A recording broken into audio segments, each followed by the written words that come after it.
I still can't believe the words they used. I mean, I'm sitting there, the smell of roasting turkey and my mom's famous stuffing filling the air, the kind of perfect, cozy Thanksgiving scene you see in a movie, and my parents, my own mother and father, look me straight in the eye and tell me, your sister was born to live soft, and you make money for her. If you have a problem with that, there's the door. It was like a record scratch on my entire life. I had just spent 5 years bankrolling their entire existence, sacrificing my 20s, missing out on everything, all to keep the family afloat. And that was my thanks.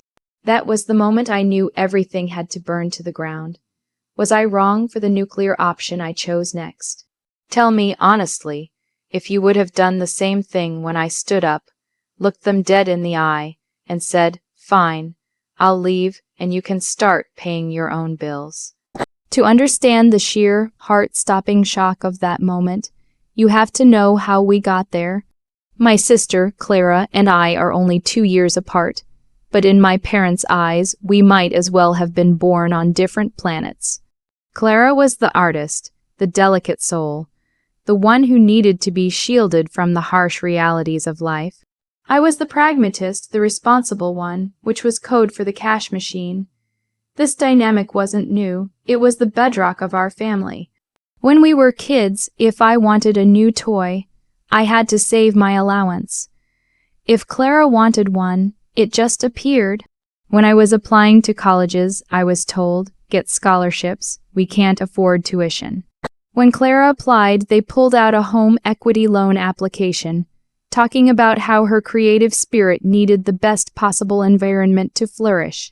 She ended up dropping out after a year to find herself, and moved back home, where she'd been ever since. Meanwhile, I busted my tail, graduated with honors, and landed a high-paying but soul-crushing job in finance. And that's when the real responsibility, the kind that breaks a person, began. It started subtly. A request to cover the electricity bill that month because their retirement fund was a little tight. Then it was the property tax. Then it was a monthly loan for groceries. Quickly, it morphed into a full-blown expectation. I was paying the mortgage, the utilities, the car payments, the insurance, and even handing out cash for Clara's art supplies, which mostly seemed to be expensive lattes and new clothes. My own life was a series of compromises. I lived in a tiny, overpriced apartment miles from work, drove a beat-up car, and hadn't taken a real vacation in years. I was saving nothing. Every bonus, every raise, every spare dollar went straight to keeping the family's comfortable middle-class facade intact, while Clara sat at home, painting abstract canvases that no one bought and complaining about the toxic energy of the commercial world. I had tried to talk to them, tried to set boundaries. I remember one tearful conversation with my dad where I explained that I needed to start saving for a down payment on a house, that I was almost 30 and still living paycheck to paycheck. Because of them, he just sighed and said, "Family sacrifices for family. You're the strong one, kid. Clara isn't built for this kind of stress." My mother, God bless her manipulative soul, would just give me the silent treatment and then send me a passive-aggressive text the next day about how hard it was to watch her daughter struggle. I was trapped, not by my will, but by their guilt, their expectation, and a deeply ingrained sense of filial duty that I couldn't shake. I kept telling myself it's temporary, just until Dad's pension kicks in, just until Clara sells a big piece. But temporary turned into 5 long years. The tension had been building for months, leading up to that fateful Thanksgiving. I had started dating someone, Amelia, who was wonderful and supportive, and for the first time, I felt a desperate desire to build a life for myself, a life that didn't involve being a human ATM. She was gently pushing me to confront them, to draw a hard line. I had been saving a small, secret stash of money, preparing to tell my parents that the payments had to stop in the new year. I thought I would ease them into it, maybe offer a few more months of reduced support, give them time to adjust. I planned to do it asterisk after asterisk the holidays, to avoid a scene, but the universe, or maybe just my parents' astonishing audacity, had other plans. This year, my sister had invited her new boyfriend, a trust fund kid named Julian, to Thanksgiving dinner. Julian, with his perfectly tailored clothes and casual talk about his family's ski chalet, was clearly impressed by the house my parents, and let's be honest, maintained. And Clara was playing the role of the pampered heiress perfectly. At the table, Julian asked my dad about his work, and my dad chuckled, waving a hand dismissively. Oh, I haven't really worked in years. I'm mostly a consultant now. My daughter, though, my successful daughter. And he pointed to me, she's a powerhouse, keeps the lights on around here. I felt my face flush. It was a joke, a casual brag, but it felt like a cruel public display of my servitude. I tried to laugh it off, but Clara, basking in the attention, had to take it a step further. She leaned in conspiratorially to Julian and said, loud enough for the whole table to hear, oh, she's amazing. She just loves helping us. It's her way of contributing. Frankly, she couldn't bear to see us downgrade. That was the breaking point for me. I put my fork down. I felt a cold, terrifying calm wash over me. Clara, I said, my voice quiet but firm, I don't love helping. I do it because you refuse to get a job and Mom and Dad can't afford this lifestyle anymore. The table went silent. Julian looked horrified. Clara's mouth dropped open, and she looked to my parents for backup, which they immediately provided. My mother's face twisted into that familiar mask of disappointed martyrdom. Now, honey, she started, but my father cut her off, his voice rising, a vein throbbing in his temple. That is enough, we are having a nice dinner. You are embarrassing your sister in front of her company. He was furious that I had shattered the illusion. I felt all 5 years of resentment boil over. I'm embarrassing her. She just told her rich boy friend that I enjoy being your financial prisoner. My dad slammed his hand on the table, making the glasses jump. And that's when he delivered the line that is now permanently etched into my soul. He leaned across the turkey, his eyes cold and hard, and spat out, your sister was born to live soft, and you make money for her. If you have a problem, there's the door. He thought he had me. He thought the threat of family exile would snap me back into line. He was wrong. The moment those words left his mouth, I realized the full, ugly truth. They didn't see me as a daughter. They saw me as an asset, a tool, a necessary sacrifice for their favorite child. And they had no respect for me, my life, or my future. They had just given me permission to finally save myself. So that's the situation I was in. I was on my feet facing the people who raised me, who had just offered me a choice between eternal servitude and permanent banishment. I had the power to collapse their world, but doing so would mean severing ties forever. Before I tell you what happened next, what I did that ruined their Thanksgiving and maybe my relationship with them forever, I want you to pause and comment below what you would have done in my shoes. Would you have sat back down, apologized, and kept paying the bills, or would you have walked out? What would your final choice have been? Let me know in the comments. I took a deep breath, a breath that felt like the first truly free one in half a decade.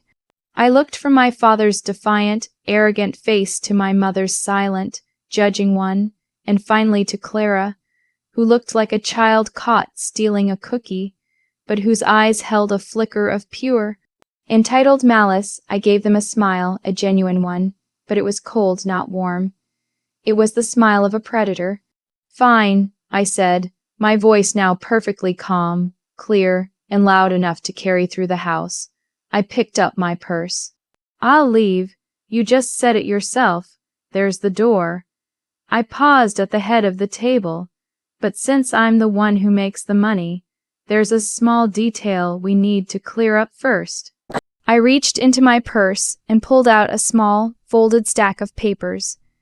They were copies of all the recurring bill payments I had set up on my bank account over the years.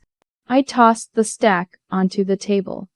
Every single automatic payment I've set up for this house is coming directly from my bank account. Mortgage, HOA, electricity, gas, water, internet, cell phone for all four of us, and the insurance on the cars and the house, every single one. I watched as my father's face went from angry red to a pale, ashen gray. I want you to know, I continued, that I'm canceling all of them, effective midnight tonight. I looked straight at my dad. You said I was born to make money for Clara to live soft. I was actually born to live my life, and now I will. The money stops flowing at 12:00 a.m. My mom gasped, her hand flying to her chest. You can't do that. We'll lose the house, she wailed. That is a choice you will now have to make. I replied, utterly devoid of sympathy. You can sell your big, comfortable house, or maybe Clara can finally use those art supplies money for groceries and get a job. She's not delicate, she's lazy, and you both enabled her, you said. If you have a problem, there's the door. Well, here I am using the door, now you can start paying your own bills. My father shot out of his chair, nearly knocking it over. He was yelling now, truly bellowing. You selfish little brat. You will regret this. You will come crawling back. Clara was crying, real tears this time, but they were tears of pure shock and outrage that her safety net had just been cut. I ignored them both. I walked into the living room, grabbed my coat, and paused at the front door. I looked back at the dining room, where my parents and sister were in a state of utter pandemonium, their perfect Thanksgiving ruined, their comfortable lie exposed. I felt a pang of something, not regret, but a deep, mournful sorrow for the family I thought I had. I opened the door, stepped out, and closed it quietly behind me, leaving them with their turkey, their stuffing, and their brand new reality. The silence outside was deafening, the air crisp and cold, but I felt warmer than I had in years. The aftermath was exactly what you'd expect. The immediate fallout was brutal. My mother was the first to text. A string of angry, heartbroken messages about how I had ruined the holiday, how I was ungrateful, how I was killing. My father with stress, I blocked them, then they tried calling. I ignored the calls. My father sent an email, a long, nasty diatribe full of threats of legal action for what, exactly? Paying their bills for them, threats of family excommunication, and attempts at guilt. Tripping, calling me a pariah. I simply replied with one sentence. I will unblock you when you are ready to discuss the situation, like mature adults who understand that I am not their personal piggy bank. I changed my number a week later and only gave the new one to Amelia and my best friend. The financial chaos for them was immediate. The mortgage payment bounced. The electricity company sent a warning. My father panicked, actually called my workplace trying to get me fired, claiming I had committed some kind of financial fraud. A desperate and ridiculous move that failed spectacularly and actually got him flagged by my company's security team. He was forced to get a part-time job, something he hadn't done in years.